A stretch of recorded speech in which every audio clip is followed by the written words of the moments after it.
sahabat-sahabat variasi kehidupan. Apa kabarnya?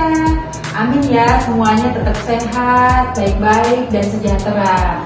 Oke, kembali lagi hadir dengan Bonita di variasi kehidupan. Nah, sahabat-sahabat, pada hari ini topik yang akan aku obrolkan atau diskusikan adalah tentang kegagalan hanyalah kesuksesan yang tertunda. Ya, kegagalan hanyalah kesuksesan yang tertunda.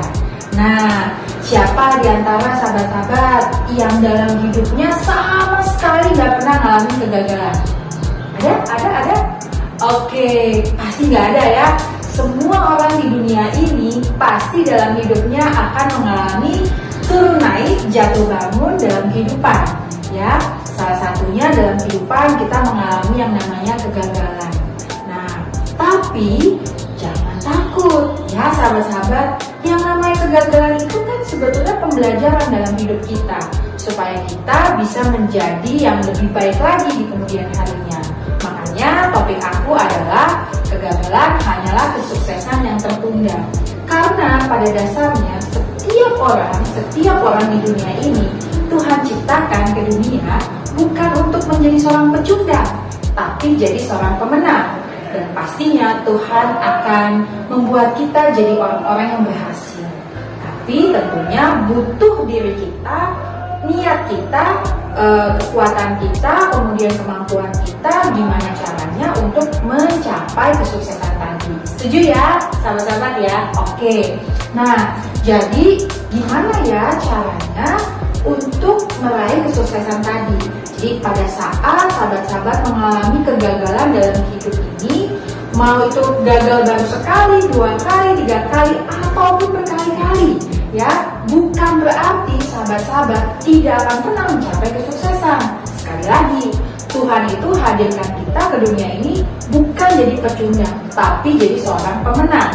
Dan pastinya kita, setiap orang di dunia ini pasti bisa jadi orang yang sukses. Tapi semua kembali tergantung diri kita juga.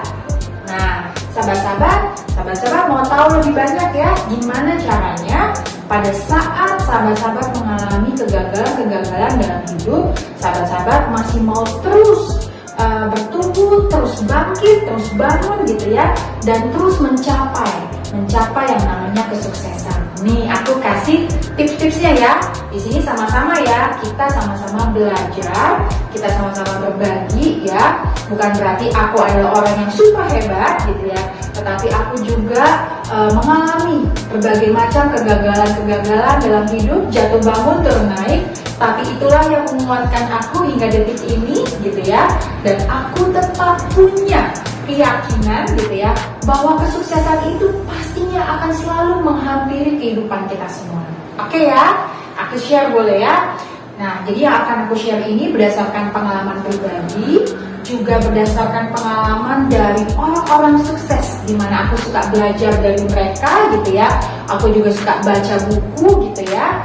Dan yang pastinya aku itu orang yang tidak pernah mau berhenti belajar. Jadi aku akan terus belajar dan terus belajar dari siapapun. Oke ya? Oke. Gimana caranya pada saat menghadapi kegagalan, bahkan kalau kegagalannya berkali-kali, gimana sih caranya untuk terus bangkit dan terus mau fokus mencapai yang namanya kesuksesan? Nah, tips yang pertama adalah pastinya teman-teman, ini selalu jadi dasar dalam kehidupanku, pondasi dalam hidupku adalah beriman kepada Tuhan. Yes, itu penting banget sahabat-sahabat. Kenapa? Karena pada saat kita mengalami berbagai macam hal gitu yang terjadi ya, baik itu turun naik jatuh bangun, kita lagi susah, sedih gitu ya, pondasi dasar adalah beriman sama Tuhan ya. Jadi kalau kita menghadapi tantangan, tapi kita punya iman yang kuat sama Tuhan, kita nggak akan mudah digoncangkan gitu ya. Dengan mudahnya kita akan lupa, akan melakukan hal-hal negatif. No way.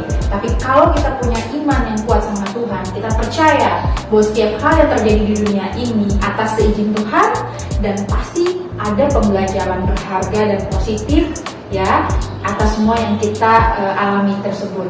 Nah, itu membuat kita untuk terus bangkit dan bangkit lagi. Jadi, fondasi dasar pertama adalah beriman kepada Tuhan. Nah, Yang kedua, tips kedua adalah, nah ini penting nih, kita harus mengevaluasi ya, mengevaluasi hal-hal apa saja yang tadinya mungkin ya di tahun lalu gitu ya, kita sudah bikin suatu goals atau tujuan, tapi banyak hal yang tidak terrealisasi atau gagal gitu ya. Nah, kita perlu tuh mengevaluasi dari semua goals yang kita sudah buat sebelumnya. Kita evaluasi action plan-nya. Apakah action plan yang kita sudah buat itu sudah selaras dengan goals yang kita buat? Ataukah kita banyak yang tidak sesuai nih atau tidak selaras dengan apa yang sudah kita canangkan? Kadang-kadang kan gini ya, contoh. Kita tahun lalu punya goals, mau punya body goals ya, biasanya cewek-cewek dia body goals ya, yang tadinya mohon maaf gitu ya, sedikit berat badannya berlebihan gitu ya, kemudian di setting goals gitu ya, bikin goals mau langsing gitu ya, mau langsing, lalu pastinya dong harus ada action plan-nya. Misalnya action plan-nya setiap hari harus bangun pagi setelah doa gitu ya, kemudian olahraga pagi, misalnya dia harus jalan kaki atau lari pagi atau senam aerobik atau apapun olahraganya. Nah, itu yang harus dilakukan minimal misalnya 30 menit dalam sehari atau 1 jam. Tapi ternyata selama 1 tahun penuh itu masih bolong-bolong gitu ya, masih bolong-bolong. Jadi dalam seminggu mungkin bisa jadi sama sekali enggak karena dia capek, dia males gitu ya, atau dalam 2 minggu hanya sekali olahraganya. Nah, itu kan berarti hasil evaluasinya adalah kita dulu bikin goals, mau punya body goals yang bagus gitu ya, terus bikin action plan, ternyata tidak kita lakukan dengan konsisten. Nah, jadi kembali lagi ya, kita perlu mengevaluasi goals yang kita sudah buat sebelumnya, lalu action plan-nya itu bagaimana, sinkron, sesuai atau tidak. Oke, itu yang kedua. Nah, tips yang ketiga adalah kita membuat goals atau tujuan yang baru di tahun yang baru. Ini kan baru ya, Januari 2022. Jadi it's about time for you ya to make a new goal for 2022. Jadi bikin aja sahabat-sahabat goals atau tujuan yang baru. Contoh di tahun 2022, sahabat-sahabat mau punya goals atau tujuan apa nih dalam hidup? Entah itu goalsnya untuk pribadi, untuk pekerjaan, atau untuk bisnis sahabat-sahabat semua. Oke ya, bikin goals yang baru atau tujuan yang baru. Oke, itu tadi yang keberapa? Yang ketiga ya. Nah, berikutnya yang keempat. Setelah tadi bikin goals tadi, yang keempat adalah kita bikin action plan-nya gitu ya. Kita bikin action plan-nya dengan strateginya. Oke, jadi ada action plan dan juga ada strategi. Contoh, kita punya goals gitu ya, atau kita punya tujuan gitu ya. Kita mau beli mobil baru atau mobil second ya, apapun goalsnya beda-beda ya. Oke, kalau ada orang mau punya goals beli mobil, nah ini penting nih. Kadang-kadang kita suka mikirnya yang penting gue beli mobil sih, mobilnya apa, harganya berapa, kita nggak tahu gitu ya. Terus caranya gimana? Nah, banyak orang yang cuma berangan-angan, berimpi-impian doang nih di dalam pikiran. Ya udah pokoknya pengen beli mobil. No, kalau yang aku pelajari sih gitu ya dari orang-orang yang hebat, yang namanya membuat goals atau setting goals atau tujuan gitu ya, itu sahabat-sahabat harus dibikin tulisannya, jadi ditulis dan didetailkan. Nah, lebih detail lagi ya gitu ya. Jadi misalnya mau beli mobil, mobilnya apa nih? Oh oke, misalnya mau beli Mitsubishi Expander gitu ya. Mau belinya yang second atau yang sama sekali baru. Terus cari tahu harganya berapa. Kalau udah tahu harganya berapa, lalu kita tulis lagi nih, kita pikirin lagi mau belinya cash atau mau belinya dengan cara DP lalu cicilan. Nah, kalau sudah tahu seperti itu, baru nanti kita bikin action plan-nya ya. Biasanya sih kalau misalnya sahabat-sahabat yang memang dalam mencari nafkahnya itu adalah wira swasta atau bisnis, mereka bisa tuh bikin goals gitu ya, lalu bikin action plan. Karena yang namanya bisnis itu kita bisa banget untuk ningkatin income kita dari bulan ke bulan ke bulan. ya itu bisa banget. Tinggal kita bikin strateginya gimana dan action plan-nya apa. Tapi biasanya kalau pada umumnya sih, kalau yang bekerjanya adalah karyawan, mereka memang udah kepatok ya, ada income bulannya sekian rupiah. Jadi kalau mau bikin goals gitu ya, misalnya tadi mau beli mobil baru gitu, mereka akan sesuaikan dulu nih dengan budgeting dari sisi income atau gajinya itu. Nah, kecuali si karyawan tadi dia ada side job atau mungkin bisnis sampingan di luar pekerjaan utamanya. Nah, itu masih ada chance gitu ya, atau kesempatan untuk bisa menambah income-nya lagi gitu ya. Jadi yang keempat tadi adalah membuat tujuan atau goals yang baru gitu ya, kemudian beserta dengan action plan dan strateginya. Oke, nah berikutnya lagi nih, yang penting juga tipsnya adalah sahabat-sahabat selalu ada di komunitas atau lingkungan yang positif ya. Kenapa itu penting banget? Karena pada saat kita menghadapi kegagalan, terus kita gaulnya sama lingkungan yang kalau ngomong aja negatif mulu misalnya, terus seringnya atau senangnya ngomongin orang lain, kejelekan orang lain gitu ya. Jadi bukannya ngomongin sesuatu yang membangun gitu ya, malah membuat kita semakin down. Malah kadang-kadang bisa jadi kita jadi berpikir bahwa am I a loser or what gitu ya. Saya ini emang mungkin tidak terlahir jadi seorang pemenang, tidak terlahir jadi orang yang sukses. Mungkin saya begini-begini aja kali ya. Nah, makanya salah satunya juga tadi penting banget kita selalu ada di komunitas atau orang-orang yang pemikirannya, mindsetnya, kata-katanya, tindakan atau behaviornya juga positif, sehingga itu akan memacu semangat kita ya. Kita dengan sendirinya nanti akan kebawa untuk tetap berpikir, bertindak, berkata hal-hal yang positif ya. Jadi ingat ya sahabat-sahabat, pilihlah lingkungan atau komunitas yang bisa memberikan aura yang positif ya. Terus yang berikutnya lagi tipsnya adalah sahabat-sahabat penting juga loh sahabat-sahabat bisa sering baca buku ya.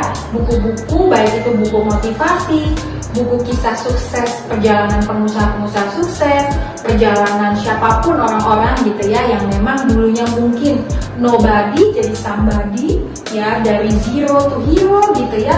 Sering deh baca kisah-kisah perjuangan orang-orang seperti itu gitu ya, baca buku-buku yang positif gitu ya, yang bisa memberikan energi-energi positif bagi sahabat-sahabat semua gitu ya.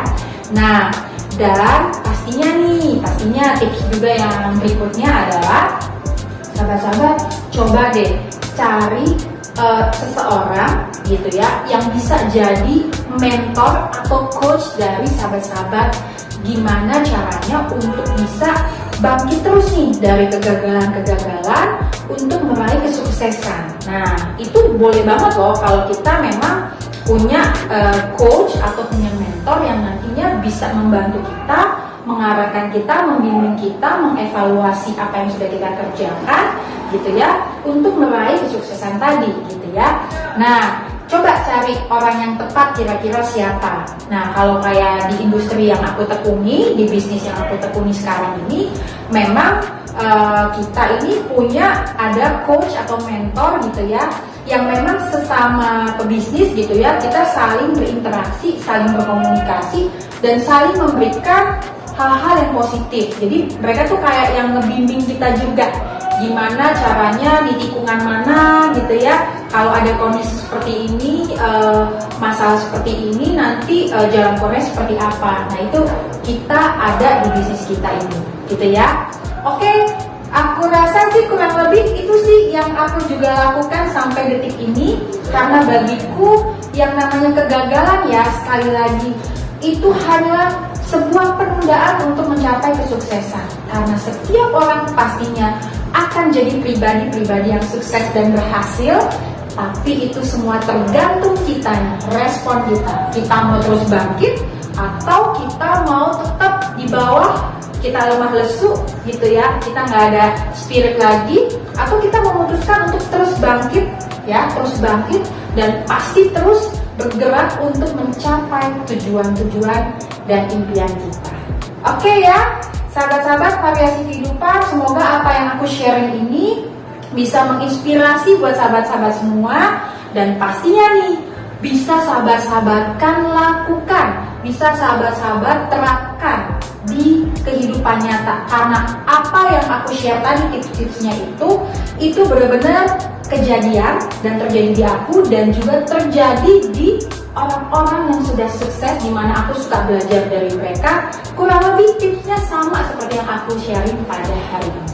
Oke, sekian dulu tips dari aku. Semoga ini bermanfaat, dan sekali lagi nih, seperti biasa nih sahabat-sahabat, jangan lupa loh ya, sahabat-sahabat like, oke, kemudian subscribe, kemudian komen, kemudian share, dan pastinya tetap nonton setiap tayangan-tayangan kita dari variasi kehidupan ya. Pastinya kami doakan buat semua sahabat-sahabat yang sudah like, sudah subscribe, sudah komen, sudah share, dan nonton semua tayangan kami hingga selesai. Kami doakan sahabat-sahabat semua mendapatkan kebahagiaan, kesehatan, keberkahan, dan kesejahteraan.